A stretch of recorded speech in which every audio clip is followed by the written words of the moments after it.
ಹರೇ ಕೃಷ್ಣ. ಇವತ್ತಿನ ವಿಡಿಯೋ ಬಂದು ತುಂಬ ಜನ ಕೇಳ್ತಾ ಇದ್ರು ಏನಂತ ಹೇಳಿದ್ರೆ, ನನಗೆ ತುಂಬ ಕೋಪ ಮೇಡಮ್, ಕೋಪನ ಕಂಟ್ರೋಲ್ ಮಾಡ್ಕೊಳ್ಳೋದಕ್ಕೆ ನನ್ನಿಂದ ಸಾಧ್ಯನೇ ಇಲ್ಲ. ಒಂದೊಂದ್ಸಲ ಕೋಪದಿಂದ ನಾನು ನನ್ನ ಸಂಯಮವನ್ನು ಕಳ್ಕೊಂಡು ನನ್ನ ಪರಿಸ್ಥಿತಿನೇ ನಾನೇ ಕೋಪದಿಂದನೇ ಕೆಟ್ಟದಾಗಿ ಮಾಡ್ಕೊಂಡ್ಬಿಡ್ತೀನಿ ಅಂತ. ಹಾಗಾಗಿ ಕೋಪನ ಹೇಗೆ ನಿಯಂತ್ರಿಸಬೇಕು ಇದು ನನಗೆ ಗೊತ್ತಾಗ್ತಾ ಇಲ್ಲ ಅಂತ. ಮತ್ತು ಕೋಪ ನನಗೆ ಯಾಕೆ ಜಾಸ್ತಿ, ಕೋಪನ ಹೇಗೆ ಕಂಟ್ರೋಲ್ ಮಾಡ್ಕೋಬೇಕು ಅನ್ನೋದು ಒಂದು ಕ್ವಶನ್ ಆಗಿತ್ತು.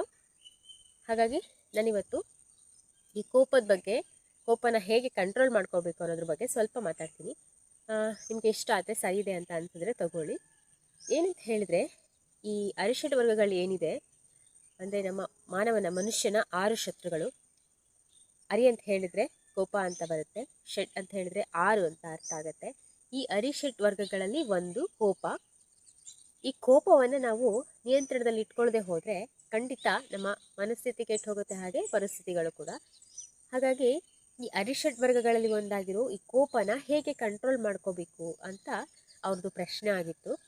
ಹೌದು, ಕೋಪನ ಕಂಟ್ರೋಲ್ ಮಾಡ್ಕೊಳ್ಳೋಕ್ಕೆ ಸಾಧ್ಯ ಆಗತ್ತೆ. ಈಗ ಕೆಲವೊಬ್ಬರ ಮನೆಯಲ್ಲಿ ಅವ್ರ ಮನೆ ದೇವರು ಉಗ್ರ ಸ್ವರೂಪದಾಗಿದ್ರೆ, ಅಂದರೆ ಉದಾಹರಣೆಗೆ ಉಗ್ರ ನರಸಿಂಹ ಇರ್ಬೋದು, ದುರ್ಗಾ ಪರಮೇಶ್ವರ ಇರ್ಬೋದು, ಅಥವಾ ಭದ್ರಕಾಳಿ ಇರ್ಬೋದು, ಕಾಲಭೈರವ ಇರ್ಬೋದು, ಈ ಥರ ಯಾವುದಾದ್ರೂ ಕೋಪದ ಎನರ್ಜಿಯಿಂದ ಇರುವಂಥ ದೇವರುಗಳ ಮನೆಯಲ್ಲಿದ್ದಾಗ ಆ ಎನರ್ಜಿ ಕೆಲವ್ರ ಮೇಲೆ ಪ್ರಭಾವ ಬೀರತ್ತೆ ಅಂತ ಹೇಳ್ಬೋದು. ಇನ್ನು ಕೆಲವರಿಗೆ ಸ್ವಭಾವ ಮೂಲತಃನೇ ಕೋಪದಿಂದ ಇರುತ್ತೆ. ಅಂದರೆ ಕೋಪನ ಇವಾಗ ನಿಮ್ಮ ಸಬ್ಕಾನ್ಷಿಯಸ್ ಮೈಂಡ್ಗೆ ಒಂದು ಮೆಸೇಜನ್ನು ನೀವು ಕೊಡ್ತೀರಲ್ವ, ಆ ಮೆಸೇಜ್ನ ಹಾಗೆ ಅದು ಕೆಲಸ ಮಾಡುತ್ತೆ. ಉದಾಹರಣೆಗೆ, ನೀವು ನನಗೆ ಕೋಪ ಅಂತ ನೀವಾಗೆ ನಂಬ್ಕೋಬಾರ್ದು. ನಿಮ್ಮನ್ನೇ ನೀವು ನನಗೆ ಕೋಪ ಜಾಸ್ತಿ ಅಂತ ನಂಬ್ಕೊಂಡು ಆ ಸಬ್ಕಾನ್ಷಿಯಸ್ ಮೈಂಡು ಅದನ್ನೇ ತಗೊಂಡು ಎಲ್ಲರ ಮುಂದೆನೂ ಅದೇ ರೀತಿ ನಿಮ್ಮನ್ನು ಪ್ರದರ್ಶನ ಮಾಡುತ್ತೆ. ಹಾಗಾಗಿ ನಿಮಗೆ ನೀವು ಅನ್ಕೋಬೇಕು, ನನಗೆ ಕೋಪದ ಪ್ರಮಾಣ ಕಡಿಮೆ, ನಾನು ಕಂಟ್ರೋಲ್ ಮಾಡ್ಕೋತೀನಿ. ಈಗ ಉದಾಹರಣೆಗೆ, ಈ ಅರಿಷಡ್ ವರ್ಗಗಳನ್ನ ಯಾರು ಕಂಟ್ರೋಲಲ್ಲಿ ಇಟ್ಕೋತಾರೋ ಅವರು ಭಗವಂತನಿಗೆ ಪ್ರಿಯವಾದವರು ಅಂತ ಹೇಳಿ ಗೊತ್ತಿದೆ ಅಲ್ವಾ. ಯಾರಿಂದ ಇವುಗಳನ್ನ ನಿಯಂತ್ರಣದಲ್ಲಿ ಇಡ್ಲಿಕ್ಕಾಗಲ್ವೋ ಅವರು ಭಗವಂತನಿಗೆ ಇಷ್ಟ ಆಗಲ್ಲ.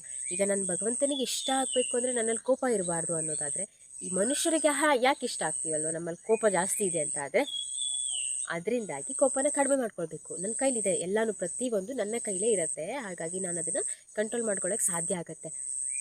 ತುಂಬ ಟೆನ್ಷನ್ ಮಾಡ್ಕೊಳ್ಳೋದು, ತಲೆ ಒಳಗೆ ಎಲ್ಲ ವಿಷಯಗಳನ್ನ ಇಟ್ಕೊಳ್ಳೋದು, ನೀವು ತಲೆ ಒಳಗೆ ವಿಷಯಗಳನ್ನ ಇಟ್ಕೊಂಡ್ರು ಅಥವಾ ಇಟ್ಕೊಳ್ದೇ ಇದ್ರು ಅದೇನಾಗಬೇಕು ಅದಾಗೆ ಆಗುತ್ತೆ. ಅದಕ್ಕೆ ಅದನ್ನ ತಲೆಯಿಂದ ಆಚೆ ಇಡಲಿಕ್ಕೆ ಪ್ರಯತ್ನ ಪಡಿ.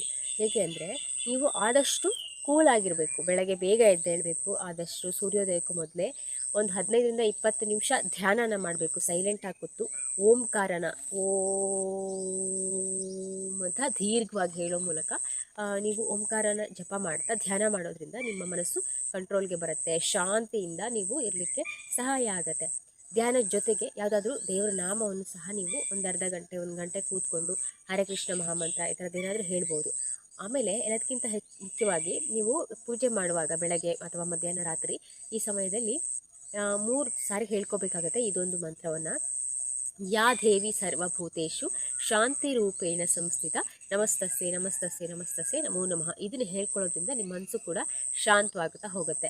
ಈಗ ಕೇವಲ ಶಾಂತಿಗೋಸ್ಕರ ಇಲ್ಲ, ಏನೇ ಬೇಕು ಅಂತ ಹೇಳಿದ್ರು, ಈಗ ನನಗೆ ಸೌಂದರ್ಯ ಬೇಕು ಅಂತ ಹೇಳಿದ್ರು, ಯಾ ದೇವಿ ಸರ್ವಭೂತೇಶು ಸೌಂದರ್ಯ ರೂಪೇಣ ಸಂಸ್ಥಿತ ನಮಸ್ತಸ್ಸೆ ನಮಸ್ತಸ್ಸೆ ನಮೋ ನಮಃ. ಯಾ ದೇವಿ ಸರ್ವಭೂತೇಶು ಐಶ್ವರ್ಯ ರೂಪೇಣ ಸಂಸ್ಥಿತ ನಮಸ್ತಸ್ಸೆ ನಮಸ್ತಸ್ಸೆ ನಮೋ ನಮಃ. ಇದು ತುಂಬಾ ಪವರ್ಫುಲ್ ಆಗಿರೋಂಥ ಒಂದು ಶ್ಲೋಕ ಆಗಿರುತ್ತೆ. ಇದನ್ನ ನೀವು ಹೇಳ್ಕೋಬೋದು, ತುಂಬ ವರ್ಕ್ ಆಗುತ್ತೆ, ಬೇಕಾದರೆ ನೀವು ನೋಡ್ಬೋದು. ಸೊ ಈ ರೀತಿಯಾಗಿ ಮನಸ್ಸನ್ನು ನೀವು ಕೂಲಾಗಿ ಇಟ್ಕೋಬೋದು. ನಿಮ್ಮ ಸಬ್ಕಾನ್ಷಿಯಸ್ ಮೈಂಡ್ಗೆ ನಾನು ಕೂಲಾಗಿರ್ತೀನಿ ಅಂತ ನೀವೇ ಡಿಸೈಡ್ ಮಾಡಿಕೊಂಡು ಈ ಹೇಳಿದ ಕೆಲವೊಂದು ಸಣ್ಣ ಪುಟ್ಟ ಪ್ರಯತ್ನಗಳನ್ನ ನೀವು ಮಾಡಿದ್ರಿ ಅಂತಾದರೆ ಖಂಡಿತವಾಗ್ಲೂ ನೀವು ಕೂಲಾಗಿರಲಿಕ್ಕೆ ಸಾಧ್ಯ ಆಗುತ್ತೆ.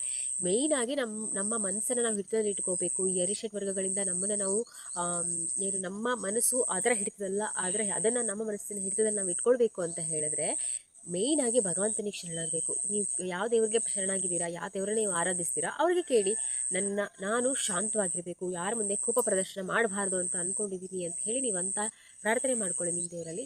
ನಾನು ಹೇಳಿದ್ದೀನಲ್ಲ, ಈ ಕೆಲವೊಂದಷ್ಟು ಸಣ್ಣ ಪುಟ್ಟ ಟಿಪ್ಸ್ಗಳನ್ನ ಫಾಲೋ ಮಾಡಿಕೊಂಡು ದೇವರನ್ನ ಕೇಳಿ, ಖಂಡಿತವಾಗ್ಲೂ ನಿಮ್ಮ ಮನಸ್ಸು ಖಂಡಿತವಾಗ್ಲೂ ಕಂಟ್ರೋಲ್ಗೆ ಬರುತ್ತೆ. ಹಾಗೆ ಕೋಪನ ನಿಯಂತ್ರಣ ಮಾಡಲಿಕ್ಕೆ ಸಾಧ್ಯ ಆಗತ್ತೆ. ಈ ನಿಮ್ಮ ಸಂದೇಶ ನಿಮ್ಗೆ ಇಷ್ಟ ಆದರೆ ಖಂಡಿತ ಲೈಕ್ ಮಾಡಿ. Thank you very much. Hare Krishna.